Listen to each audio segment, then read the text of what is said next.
Locally owned and operated for over 50 years, Delaware Camera is your #1 spot for all your camera needs, education, accessories, printing, and more.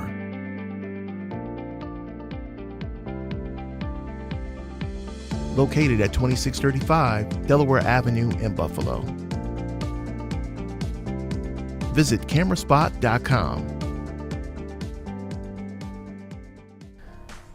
Hey True Believers, this is Mark from Delaware Camera, welcoming you to our True Believers Tech Talk that we do every Tuesday live at noon. I have next to me Dean Bogart, who is our newest sales associate, employee, whatever you want to call him, expert, problem solver, whatever we do here, all that good stuff. So we're going to talk to Dean about some NANLITE stuff that we got in, he took into the field to use. And we're going to talk to Dean about kind of what he does too, this rig he has here that I know nothing about, all that good stuff. But first, you know, we do our housekeeping. So as you know, we do classes. We have some Canon classes coming up soon, which we are in the process of setting up. So come September, we'll have some new classes for you. A lot of cool Canon stuff. We're gonna get some more Tamron classes going, but fear not, we will have classes. They are coming soon. Summer's been really busy, so we're working on a bunch of stuff for you guys. If you have followed us on social media, you know we did a photo walk last Friday for World Photography Day, and it was pretty successful. We had some people come out. We walked around Canal Side. I think Will's showing pictures right now. So we went around, we walked to by the commercial slip over there, the ruins over there. We went to the battleships. We shot some pictures over there. We went to the carousel, which we got some cool pictures there too. And we took some random pictures around, a lot of cool stuff there. There's a lot of flowers down there, which I was surprised about. I mean, I knew they were there, but it's cool. There's a lot of good stuff to shoot pictures of down there. The lighthouse, there's a cool view of City Hall, which I didn't put in this slideshow or the pictures we did. But there's a really cool view of City Hall by the battleships, or the submarine over there, which was really cool. So if you're looking for good photo opportunities, go down to Canal Side, because there's a lot of good stuff down there. We're gonna have some more photo walks. So this one was pretty cool. So we're gonna have some more stuff soon, where we meet up, talk, shop, maybe have some challenges, all that good stuff. And you know, we're gonna have a bunch of fun before it gets too cold and too dark to do this anymore. Maybe we'll do a winter photo walk. You know, if people are up for that too, because those are with all the whiteness and the coldness and all that good stuff. So as you may know, we got a bunch of NANLITE stuff in, and we're gonna talk to Dean about the NANLITE stuff in a minute. Was that? Okay, sorry. But this is gonna be kind of like Dean took it into the field. We're gonna talk about what he did with it. But if you're looking for a whole NANLITE presentation, we're gonna have Ray Nason, friend of the show, back in a couple weeks. We're doing a produced video with Ray. Well, no, it's a produced video, but Ray's gonna come on. We're gonna talk to him about NANLITE, because he is our rep and he knows everything about this stuff. So we're gonna have him on in a couple weeks about that type of stuff. So are we gonna cut to something? Okay, so we're gonna be right back with Dean and talk about what he did in the field with the NANLITE Pavo tube in a few minutes.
All right, we're back. So we're gonna kind of ask Dean here about the NANLITE stuff that he took out to use. So we got NANLITE stuff a couple weeks ago. And we also got Dean a couple weeks ago, and he saw this stuff upstairs.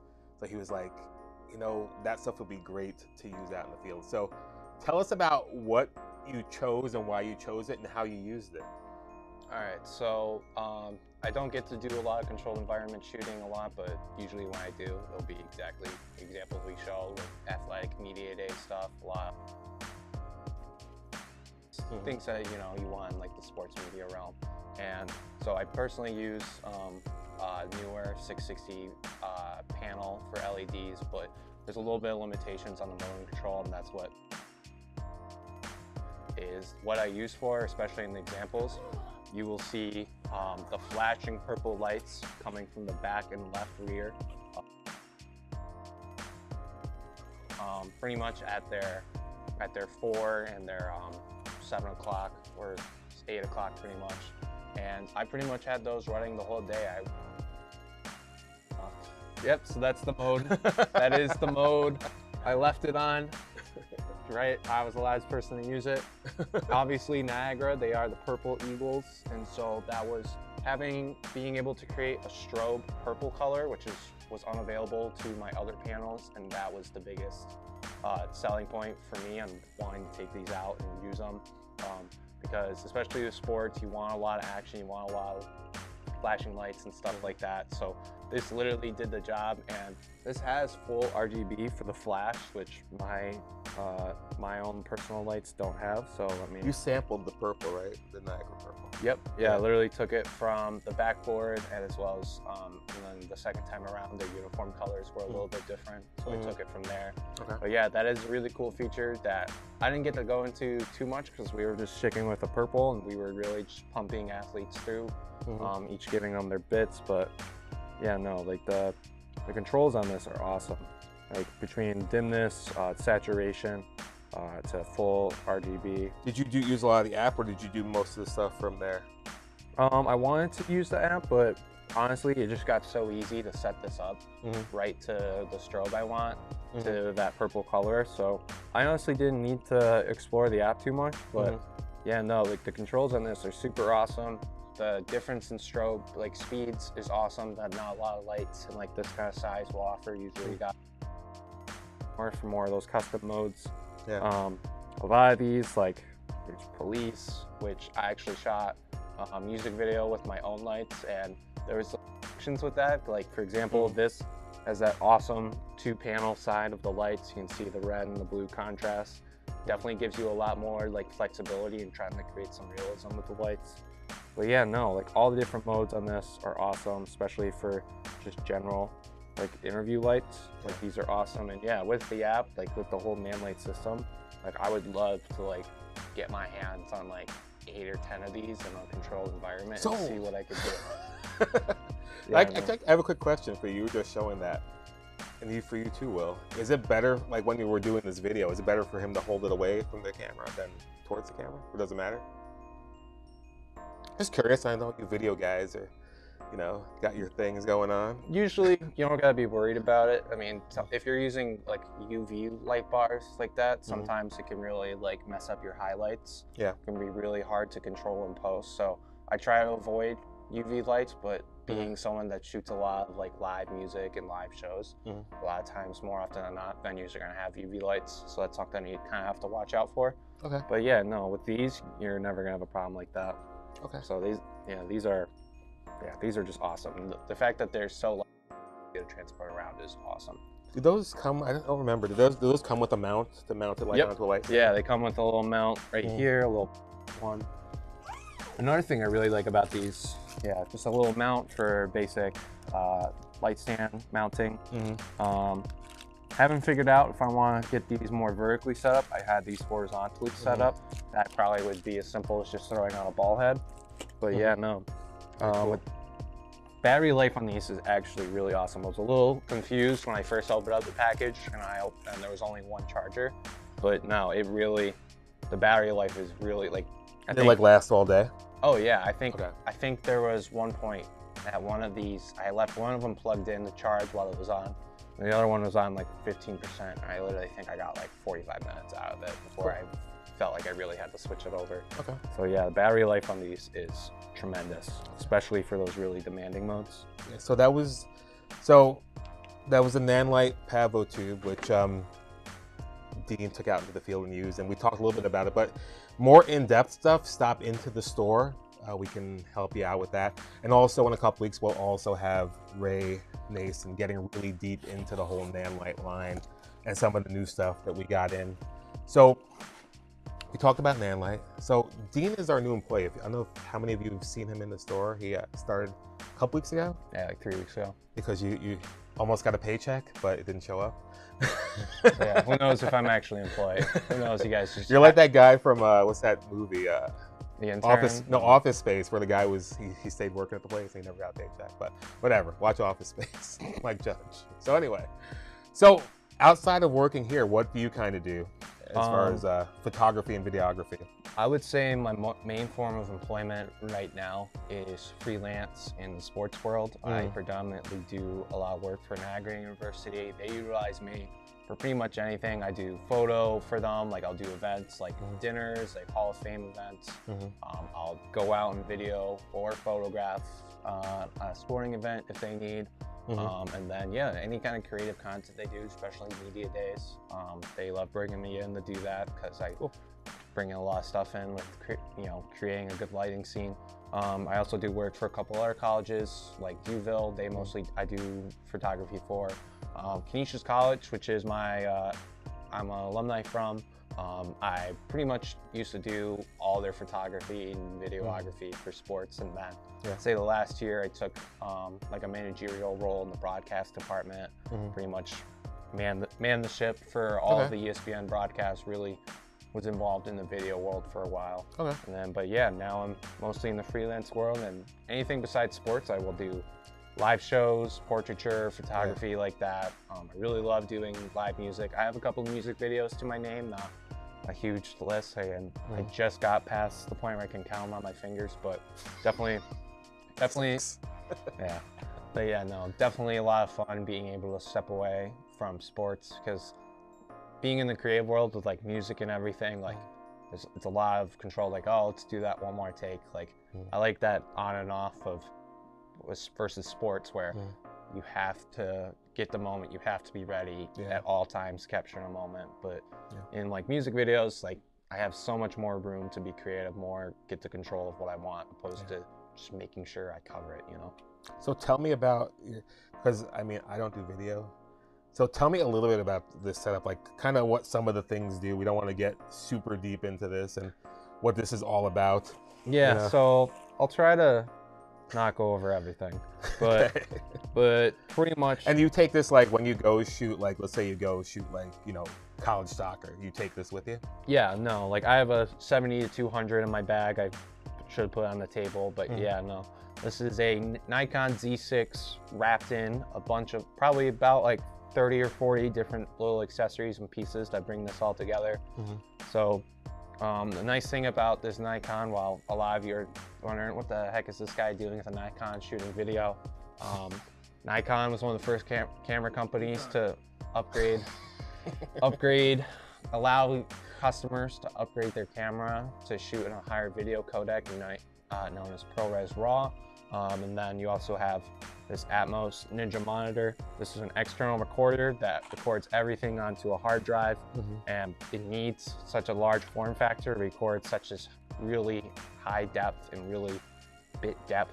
So do you save anything to the camera, or everything goes right to the? I almost never record internally to the camera. Almost all of my video work goes right here into this hard drive, and then yeah, and like ProRes RAW, it's a super easy to edit footage. It gives you so much room to control, especially if you're using Apple software like Final Cut. You can edit a lot of things in post that you usually would only be able to do with like photos, like change the exposure of the file, actually change the white balance of the file. So there's a lot of control in using this ProRes stuff, and there's a lot of cameras and other brands that use the Atmos ecosystem. So I could always just sell the camera, keep this, and I could still shoot in ProRes RAW.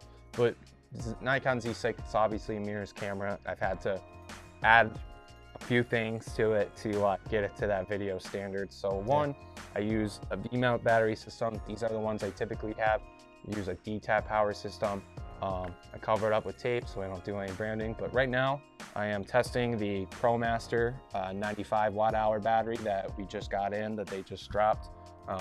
So far, so good. I really want to compare the runtime to these, so definitely let Mark get an update on that. But so yeah, I have everything running.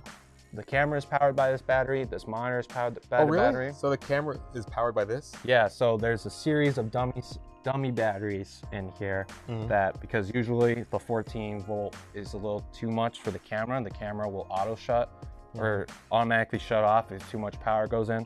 So it's a little complicated with Nikon. It won't be this complicated if you ever rig up like other cameras. But I have a dummy battery under here that is pretty much running down the voltage down to 7, and then a dummy battery into the Nikon. So I never have to swap out any batteries except the one on the back. And I have a DC cable running to powering this here. You could just use Sony MPF batteries right here, but then again, those get pretty clunky. I would say that, and then I also use a lot of, sorry, I'm too tall for the video. Just throw something at me next time. I have a bunch of manual Nikon lenses that I use. Like, I have my whole set with me. I have a 35 f2 on. I have a 24 f2 on.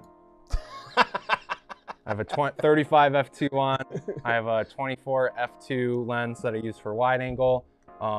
This is probably my favorite lens. This is a 55 f1.2. You notice I have all these gear rings on, all of them. So that is what allows this part right here. So this is a handle with a remote control motor, and it literally allows me to control the focus or the zoom. Like, I love using this on the zoom of the 70-200. It allows me to just do focus pulls with just my thumb, opposing to have to reach and hold the camera by the lens pretty much. Pretty much having the handle right there lets me keep the body, everything real close to me, and I don't have to turn my whole arm to control the zoom. But yeah, 35 right here, really perfect for standard video, whether it's commercial or anything like that. But yeah, I love using autofocus on here, but then again, just having these old vintage. So here's a question. Are there people, so you have this setup, like, are there people who do what you do who would use like a motorized gimbal? Oh yeah, absolutely. I mean, I still have a gimbal that I will still occasionally use. So why do you use this then? I definitely use this because, especially for a lot of the creative content I do, for like some of the artists I do, sometimes I just like creating that real, like, personal, like, realism of like a handheld camera. Kind of gives it that, I don't want to just throw words out there, but kind of gives it that film like look to it, because I do a lot of film emulation in my videos. I use a lot of filters, like Tiffin filters.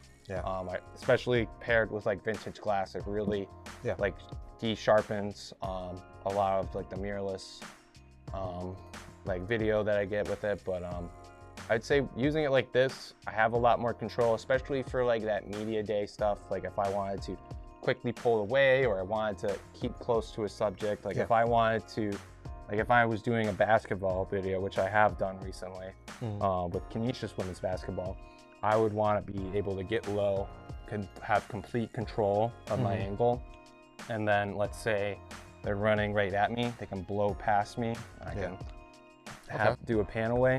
Having just the full control of where I'm pointing my camera is just so much more ideal to me, because like if it's like a wedding and it's something that's got to be graceful and everything, like I will 100% always do that on a gimbal, especially if it's something like a wedding where I am shooting all day. I will absolutely do a gimbal. But where I have a control environment, where I have takes or anything like that, I definitely would rather do handheld. I can have more control of everything.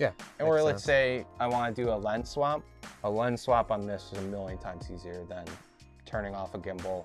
You got to rebalance it and stuff. Rebalance it and everything. Like, that's the thing I hate about using gimbals, is the amount of extra time it takes working into that. So you buy 5 gimbals then, each for every lens. Yeah, or just buy a $20,000 gimbal that can carry this whole thing by itself. But yeah, no, and keeping it like this is so much easier for sports. Like when I go on sticks, I can just drop this on with the 7200 and I can be posted up near the end zone for most of the whole game.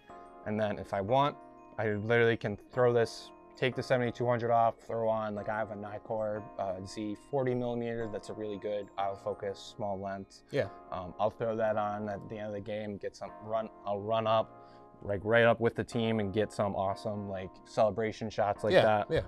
It's just with this ecosystem, like this has taken a lot of years of perfecting, figuring out what cable types I want, whether I want coiled or I want a long one. Yeah. What all these million different accessories under here on the bottom, like that took a lot of years of figuring out, all right, maybe I should do it this way instead of that. Okay. But everyone's rigs are going to be different, especially when you start having to customize it like this. But yeah, no, this is what works for me, especially with the Nikon Z6 with its power issues. I am able to work around that. Very cool. And then, but yeah, no. Awesome. Very customizable in every way. Awesome. That was good to hear all that stuff. And yeah, I mean, I appreciate you talking about that because this stuff is like foreign language to me. So it's cool to like kind of get an idea of what all this stuff does, which is really cool. So thank you for coming on your day off, coming in and hanging out and telling us about this, showing us the NANLITE. And I think it's on the 13th, we're gonna have Ray Nason talking about the whole NANLITE line, which is gonna be pretty cool. So if you've seen the Benro video he did and the Ceramonic video he did, you know how good he is and how awesome he is. So next week, we have our artist profile. So at last Tuesday of every month, we do an artist profile. Next week is Jeff Barnes, who people should know if they're from Buffalo. He's a sports, wedding, all that stuff, photography stuff. He does everything. Does animal portraits, everything. He actually has a set of his stuff up in our upstairs gallery right now. So if you want to see some of his stuff, you can come upstairs and check that out. So next Tuesday at noon, Jeff will be on, and we hope you come back and check it out. So if you like this, like, share, subscribe, hit that bell because that tells you when we come on and all that stuff. But we're here every Tuesday at noon, so set something else. And yeah, and this is number 25. So our our show graduated college and he's hanging out. He's just like finding his footing. You can rent a car. He can now rent a car and stuff, so he doesn't have to pay that extra fee or nothing. So it's cool. Our show is doing pretty well. So we're pretty psyched about that. So next week is Jeff. We know you like him. He's integral to our story, even though he doesn't work here anymore. So check it out, and we will see you on the next one. Have a good week.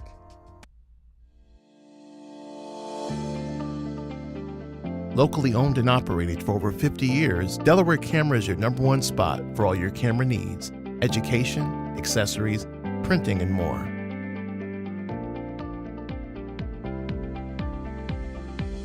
Located at 2635 Delaware Avenue in Buffalo.